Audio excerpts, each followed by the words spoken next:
Imagine being born as a baby in the wild. Hardly on Earth you would already be exposed to many dangers. For example, let's look at child mortality.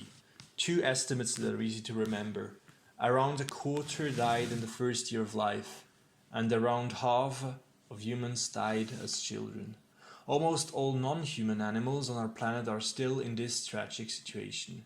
They are literally at the mercy of many extreme forms of suffering. Just to mention a few, there are hunger, diseases, or natural disasters.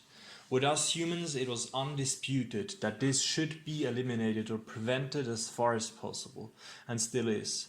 But why only with us? Animals usually cannot free themselves from these situations.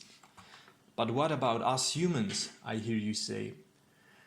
There are important improvements that we could strive for that will also benefit us humans. We are already interfering with nature, but mostly to profit ourselves so far, and fortunately, mostly to the detriment of most suffering creatures and the ecosystems.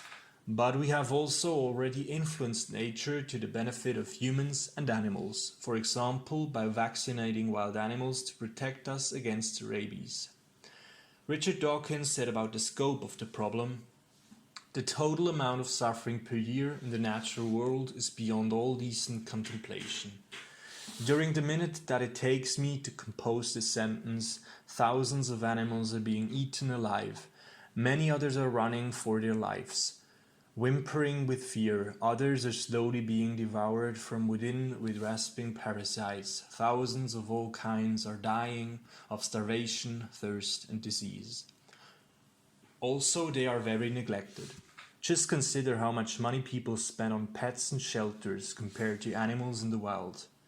I think it was Sam Harris who said something like, "Imagine our charitable efforts as a big tree with different branches. There are a lot of low-hanging fruits and others higher up the tree. There are newly discovered sectors where there are almost certainly such extremely low-hanging opportunities to get rid of a lot of suffering very cost-effectively.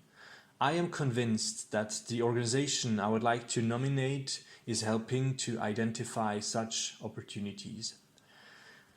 Wild Animal Initiative was only founded in 2019. It currently focuses on helping scientists, grantors and decision makers investigating important and understudied questions about wild animal welfare.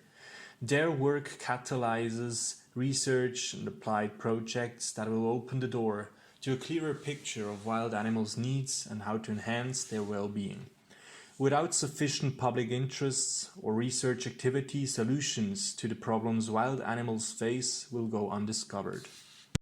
Thank you all for the project for Awesome 2022. And yeah, would be nice to see you voting for Wild Animal Initiative.